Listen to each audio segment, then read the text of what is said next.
good morning, good afternoon, wherever you are joining us from. I am just going to pop over here for 1 minute just to link up our Facebook group, so that should be good to go as well. So welcome everybody. I would love to know where in the world you are joining us from. So it's very early morning for Serena and very late, well, mid-afternoon for me. So we're covering all of our time zones here, I think. So good morning from Massachusetts, Pennsylvania. Thank you guys for joining us a little bit early in the morning. It's really good that you could make it.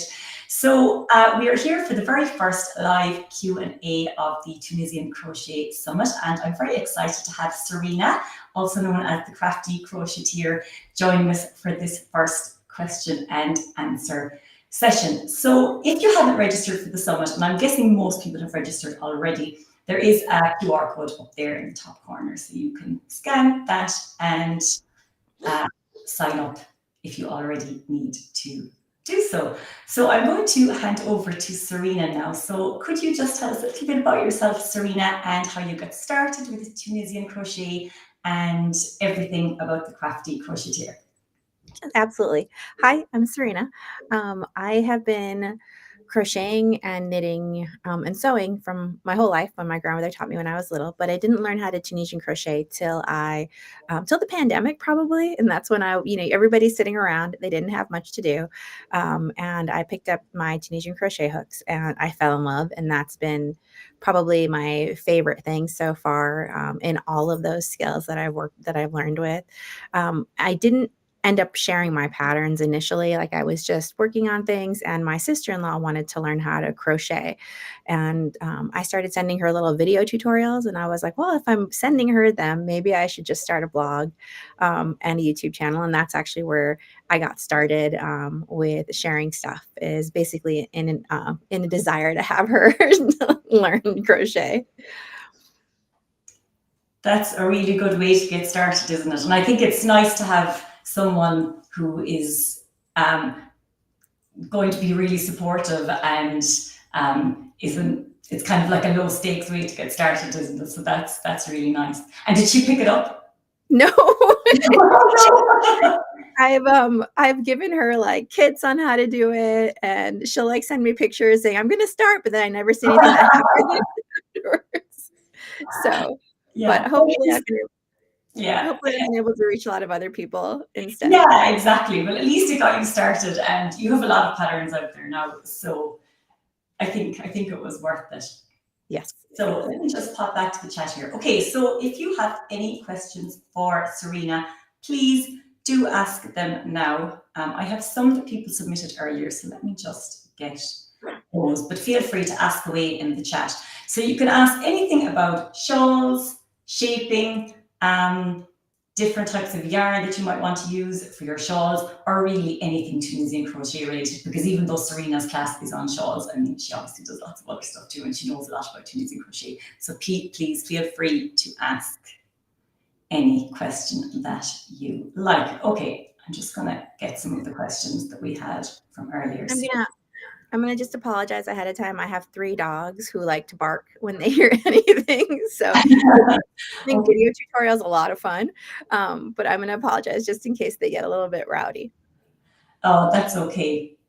Hopefully we won't be too noisy, and hopefully we won't disturb them too much. No, they more like outside noises. If they hear a dog barking in the neighborhood or like that, then yeah, they get excited. They want to say hi back. All right, okay, let me just go to some of the questions I have here. So actually, I see one just come in from somebody in the chat, so maybe we'll go to that first. How do you manage Tunisian's infamous curl with shawl projects? So this is definitely one of the top asked questions, isn't it? I always block. I know people don't necessarily love to block, but I really, really love blocking. I will wet block, although sometimes I'll steam block to like refresh my garments later on, but I wet block. I'll use like a wool wash of some kind. Right now, I really love the ones made by Haley Bailey, like they smell so good. So I'll soak them in cold water in a bowl for about 20 minutes. I'll wrap them in a towel just to kind of get them out. You don't want to squeeze them too much because you can cause a little more pilling and kind of disrupt the shawl. So I'll towel wrap it, and then I'll lay it flat on blocking boards and basically pin it to keep it in the shape that I want. I have the kind of the wide pins. They're over there. If you want to see them, I can grab them, but I have like the wide little pins, and then I'll pin it, and it works perfectly to get out the curl. Sometimes after my shawls sit for a while, if I haven't worn them, I'll just use a steamer to get that little bit of curl. But once you block them once, it really helps. Yeah, that's really good.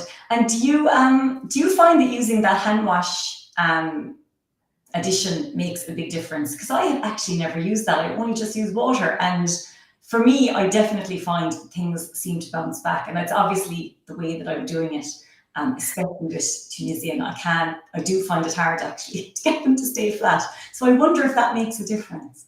I think so because it has lanolin in it, which the lanolin actually softens the fibers, so Oh, it really helps prevent it. I also can grab those if anybody's curious, just to show you. I have a whole box full of wool washes, and I smell them, and then I decide which one I want to use on that project, and then it keeps the smell for quite a bit longer. okay, that's a really good tip. I'm definitely going to have to try that. So we have another question from Heather, and she is asking, if you were doing a color fade and changing strands on each return pass, how can you get a nice, neat left edge? That's a really good question. So if you're looking for a fade, you're doing the change on the left edge. There's two ways to do the color change. You can do it on the last loop, or you can do it on the pull up. And I'll do it on the when I bring it up. I have something here which I don't know if you'll be able to see. Let me see if I can grab some scrap yarn to maybe show you. I learned from seeing, so it's going to be easier for me to show you. And it's going to be backwards because normally I do this. But if I have my color change and I have here on the side, I'm just going to go ahead and I'm going to pull up that first loop. You know, when you do your return pass, you do a pull through one. I'm Mhm. only going to do that pull through one. And I have good tension both on the yarn here and the loose piece. And I'll just tug it tight and keep it nice and tight as you go. And I'll just pull through just like that. And that's going to help me keep that nice clean edge, if that makes sense. And then when I go back to do, let me see if I can just pull up this up. I'm sorry, Sarah. Hopefully people can actually see this. Yeah, no, I can see it and I can see the different colors. So yeah, So definitely. I'm pulling through. I wish I could do this backwards, but I can't. Um, when you get to that edge, it's also really, really important that you find the two kind of the two strands there, and you want to go through both of them when you do your color change. If you don't go through both of them, you're going to have kind of a loose bumpy edge. So that's what I would say. Do you have anything else you want to add to that? No, I don't think so. I think that's a good tip about the, make sure that when you're on the next row that you're going through the two colors, because I know that one that you have just joined in can sort of just be floating off Yeah. thin air, so you have to kind of make sure that you get into that as well. So yeah, that's a really good tip. Perfect. So I'm not sure 100% what this person's name is, but they're asking if I could drop the creators links in the description. Yes, I could. So I will. It's going to take me a minute to get those. So maybe I'll ask Serena a question while I go off and find all of the links. So I have a question from someone previously about blocking, but I think you've answered that. So here's a question. Do you have a favorite yarn or fiber that you like to use for your shawls? Okay. I do like wool, generally like wool-based, merino, and depending on what I like, sometimes I like the merino with a little bit of nylon in it. Sometimes I like 100% superwash. I haven't worked with non-superwash. I get nervous, and everybody tells me not to get nervous about using it, that it's super soft, but I still get a little bit nervous about it. And then I also really, really, uh, I don't necessarily like acrylics for for shawls only because you lose a lot of drape, and I also find that, you have to really fiddle with your hook size when you're using acrylics. I end up having to go up higher in hook size to meet gauge a lot of times. So definitely I like the more like the natural fibers more, and merino wool is probably my favorite. Yeah, and it's lovely and soft, isn't it? And especially you're going to be wearing it around your neck, so you literally want no itch at No. all. Yeah, I think the merino wool, it's hard to go past it, isn't it? And I have a similar question actually along the same vein. So this is from somebody in the Facebook group actually. And she said that she's planning to make a scarf, and the pattern that she has calls for merino, cashmere, mohair, and silk. And what would be less expensive substitutes for these, because she doesn't want to spend $100 on yarn for her first scarf? So that's a good question, isn't it? Yeah, and that's a tough question because I think you can actually find some nice wool brands through some of the major companies now. I love my indie dyers. You guys will see that in a lot of my shawl patterns, but I know that that's not always financially feasible. So Lion Brand will have some really good wool lines that are more affordable. I think We Crochet has some as well that are more affordable. And you can also try using some of the, I'm actually starting to experiment now with cotton yarns, like Terrapin Fibers has a lot of cotton so there's other ways that you can use it. Also, there are some yarn stores that will do resale of yarn. Like I recently learned of one in Portland where you can actually go there and get like indie dyers, but get people that don't end up using their skeins will donate them to him, and then you can purchase them from him. Or looking for sales sometimes I think is really great too. Yeah, yeah, sales are the best, aren't they? The only thing I would add to that is that maybe you could look for something that's a blend. So you could get something that's half or even three quarters wool, and then maybe acrylic, so that you're kind of not losing the feel of the merino, but then the acrylic does bring down the price a bit. And I know from We Crochet, I have some blends that are merino acrylic, cashmere acrylic, and they're lovely and they feel really nice and soft. And definitely the price point is much lower than if you were to go buy the beautiful hand dyed yarns, which are amazing and they are gorgeous. And when you work with them, it's really hard to go back. Like, kind of, as you've discovered, I think. My grandmother was the type to go to like one of the chain stores and wait for the acrylic yarn to go on sale. No full price acrylic yarn, nothing. So it's like the first time I bought like a skein of like indie dyed yarn, my like heart was like, I was like having a heart attack. I'm like, oh my God, am I really going to spend this much? And then I put my hands on the first one and I was like, okay, this is going to be really tough to go back. Yeah, it is. There's a lot of pressure when you spend that much on yarn as well, isn't it? Like, you really have to make it work. But yes, it is beautiful. So if you can afford it, or if you're making something really special for yourself, even, I think it's worth splashing out if you can. So Heather is saying that whole bee yarn has some great blends that are not too expensive. And that's true actually, because I think they have a massive stock. So they somehow seem to be able to keep their prices pretty low. And I do have some of their yarns as well. I have a nice one that's, I'm not sure exactly what the blend is. It's called Acacia anyway, but it's a cotton blend and it's lovely and soft. So yeah, there are lots of options. And I suppose it depends as well what you're making the shawl or the scarf for. If it's more for fall, winter, you'll want something a bit warmer, and maybe cotton for summer. So yeah. There's also, I just remember, there's another really great online store called Little Knits. They're based in Seattle, and they'll do huge closeouts. Like they'll get a lot of like yarn that's no longer being made that you can get at a discounted price, especially if you buy multiple skeins. And then they'll do like lots of specials, and they always have sales too. So that's another good place to get yarn from. Okay, great. Maybe we'll have to start collecting some of the links and we can add them into the Facebook chat maybe when we're finished, or I can send an email with all of the links. So yeah, that's a good idea. I'll have to get that from you. All right, will we go on to some more questions then? So this one is from the Facebook group as well, actually, and it's not specifically about shawls, but I think it is pretty applicable here. So she says, I love the texture of Tunisian, but don't want a stiff fabric. I want to learn more about using Tunisian for more fluid, drapey fabric. So I think that really applies to shawls in a big way, doesn't it? So I also think that one of the things that especially if you're a crocheter, you're used to using, let's say for fingering weight, you use a 3.5 hook. right? And it doesn't translate to Tunisian crochet. Like you have to go up bigger. So for a lot of my shawls, like this is actually, I think I use like a 5 millimeter, but I'll go up to like a 5.5. So going up in your hook size can create more drape, which is it really helps prevent the stiffness that you'll get. So if you're working with DK, I'll actually go up to like a 6.5, 7, or sometimes even an 8, just to get that really nice drape in the fabric. Blocking also, like we talked about, using like the lanolin in the wool washes can really soften your fabrics too. So it helps get that drape.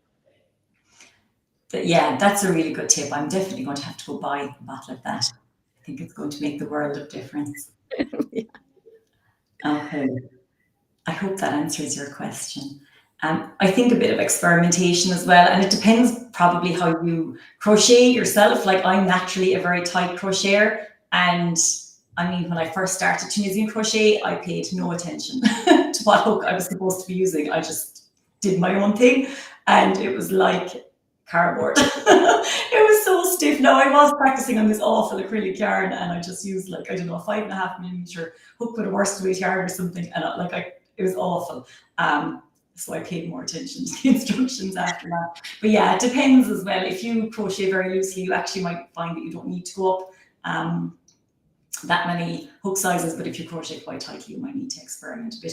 And I have found as well, and you probably have a bit more experience with this, Serena, than me, but depending on the stitch pattern, you need to use a bigger hook or a smaller hook. Like if I'm working the Tunisian simple stitch, I need to go way, way up. But then if I'm doing even the knit stitch or like the purl stitch, I can go down. It's weird, isn't it? That's the opposite. That's the opposite for me.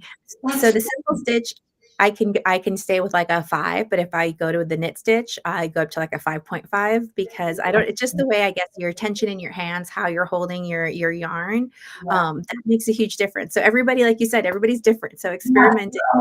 Yes, you just can see there, the two of us are like the complete opposite. So there's no right answer, which is reassuring and also a bit frustrating sometimes, I think, because, I feel like sometimes you just want someone to tell you, do it this way, use this, and everything will be fine. And actually, it's a bit more of an art than a science, and you just have to play around with it a little bit. So Crochet with Ray is saying, I primarily use fingering weight. Can Tunisian use this weight? Maybe hold two together. Everything I do, all my shawls are fingering weight. I don't have to do the two together. I don't know if you guys can see this. Like this is just fingering weight yarn. It has a lovely drape to it. This is with the 5 millimeter hook. So Tunisian can 100% hold fingering weight yarn. I think the harder part is just that it takes a little bit more time when you're using fingering weight than it does if you're going to be using like a DK, even a sport weight. Yeah, for sure. I think even with Tunisian, the lighter weight yarns are almost better, aren't they? Because the fabric is that bit more dense, and the stitches can be a little bit tight if you're using a small hook. And I think it's probably a transition as well, because with regular crochet, worsted weight is far and away, I think, the most commonly used yarn weight, and maybe DK as well. And there are less people, I think, that go down to the fingering weight and the sport weight, whereas for Tunisian, it really lends itself really well, I think, to using those lighter weights. So yeah, fire away. Great. Okay, let's go back. I'll go back over to my list of questions here from earlier. So this is from somebody who I believe is working on your Starburst shawl that you are wearing. And she was just asking about the difference between increasing on a knit stitch and on a full stitch.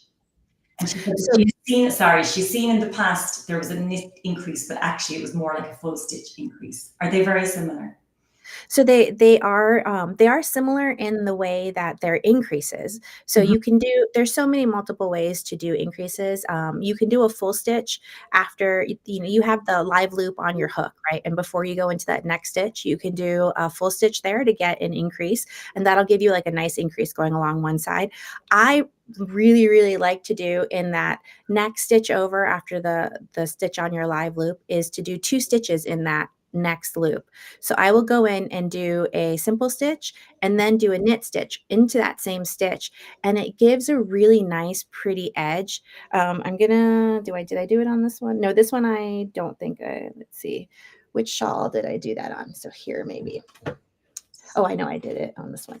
So this is my Find the Path shawl. And you can kind of see how there's like almost like a nice braided border here. Yes, I can see it. Yeah. And that happens because you're working 2 stitches into the same stitch, and that knit stitch gives it that nice braided edge. Whereas I think for some of my other shawl patterns, I did a full stitch, and it's nice and it works fine, but for me, it's just not as pretty. But some of the shawls, you don't have a choice. You have to do a full stitch increase depending on what the pattern is. So either works. You can always do whatever you feel good on. But I think for me specifically, I love working 2 stitches into that next stitch to give a pretty border. And that actually also helps a little bit with the curl. Oh, that's good to know. I have a question for you actually, and you can probably do either, but if you're making a knit stitch increase, should you do the knit stitch part first and then the simple stitch, or the simple stitch and then the knit stitch, or does it matter? So I do both. And I think sometimes for me, it depends on if I'm doing the increase on the right side or the left side. So if I want it to be parallel, I might do a TKS TSS and then do a TSS TKS. So it's completely parallel, if that makes sense on the shawl. Yes, it does. Yes, I understand what you're saying. Okay, so that's good to know. So you can do either and they'll just give you a slightly different effect and you just go with what you want. Okay, that's really good to know. I have a similar question actually from somebody who submitted it earlier as well, and they're asking, what's the best way to increase in Tunisian crochet that doesn't create gaps? I always seem to have a little hole when I'm trying to do shaping. So the full that happens to me. So if you do the full stitch increase, sometimes you'll create a gap because you're going in between the stitches. So by going and doing an increase into the next stitch, you'll prevent that gap from happening. There's also another way to do an increase. I don't do it as much, but if you follow Lori at AK Lori Designs, she will oftentimes do an increase in the top bar of the stitch. So sometimes that can also help prevent with gaps. That's really good for garments especially. So there's tons of different ways to do the increase, but I find that's the other reason I like to do the 2 in the next stitch is you don't get that gap so much. Oh, yes, I see what you're saying. So you'll do a regular stitch and then do 2 in the next one. So on the edge, you'll have less of a gap. And I'll actually do it. So just with you have the live loop on your hook into the right next stitch, I'll do the increase. Okay, I see what you mean. Yes, that's good. And is it the same if you're increasing in the middle of a row as opposed to on one of the edges? It makes it so in the middle of the row, actually a yarn over increase sometimes can work, or the full stitch increase, but it depends on what you want. I think sometimes in the middle of the row, you want to have a nice spine. You want to see that spine. So using a different technique in that area to make it stand out more would give you a different effect, if that makes sense. Yeah, that makes perfect sense. I suppose it depends again, doesn't it, on the effect that you want. So sometimes you can use increases and create a little gap, but it's a design feature. But I know if you were making a garment or something, you're probably going to want to make the shaping a little bit more seamless. Yeah. So for that, maybe the knit stitch and the Tunisian simple stitch increase, or the top bar. The top bar. If you want it to blend in, the stitch increase will definitely show. So the top bar is how you would get a subtle increase in the middle. Okay, great. All right. Oh, I've got so many tips. I wish I had been taking notes, but at least I'll get to watch these over again. So I can take notes the next time. So I don't have any more questions from before the live. So if there's anybody else in the chat that wants to ask something, please do. And while we're waiting for that, Serena, do you just want to tell us exactly where is the best place to find you? Is it your Instagram or your website or your YouTube? I know we put the links a little bit earlier, but just in case they've gotten lost, maybe I'll put them again. I'm probably the most active on Instagram. So it was funny. I told you the story that I started off making the YouTube video tutorials and having the blog, and then I switched gears and now I think I spend a lot more time on Instagram. That's where you can find me. I try to update a lot. This is my second job. I work full time with animals actually for the rest of my days. So I'm not as active as I'd like to be, but I really do try to keep up with Instagram. That seems to be the easiest way to connect with everybody. Yeah, okay, perfect. So I've just popped your link in there so everyone can go and follow you. And I just want to mention your beautiful shawl that you're wearing as well. So this is the Starburst shawl, and Yeah. it's available as part of the VIP pass. And will it be available on its own, all at some stage?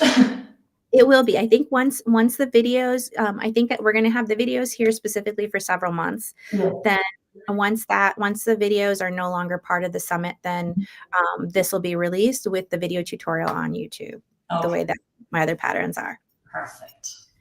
But for now, it's available in the VIP pass, and the video is also available as part of the summit.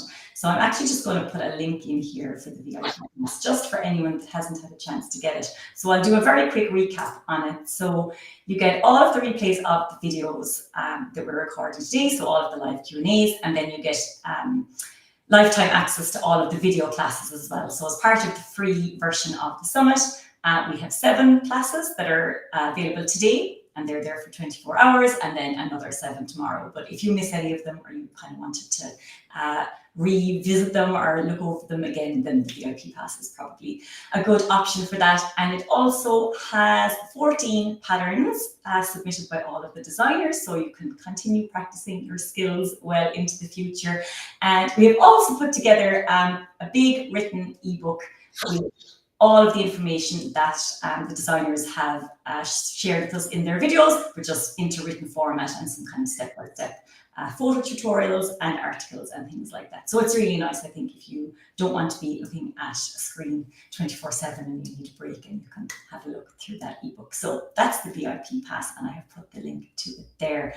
And sorry, we just have one more question. We're going to be here another bit, Serena, if that's okay. So Nessa is saying, are there any similar tips for decreases, please? So I presume she means in terms of how visible the decrease is, and if it's creating a gap, and what's the most, what type of decrease would you use at the start of a row, end of a row, middle of the row?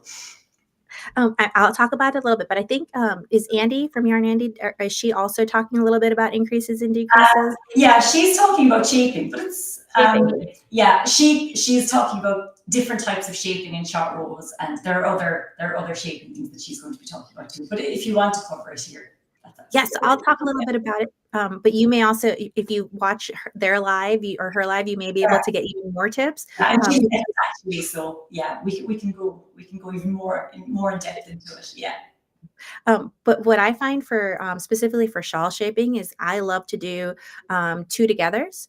So depending on the pattern, I'll do a simple stitch 2 together or a knit stitch 2 together. I'm actually on the shawl that I'm currently working on, I'm doing a purl stitch 2 together. So you can do any stitch anyway 2 together. I find that if you do a skipped stitch, if you do a skip and then go into the next one, that's when you'll get a gap. And sometimes that's workable as a design element.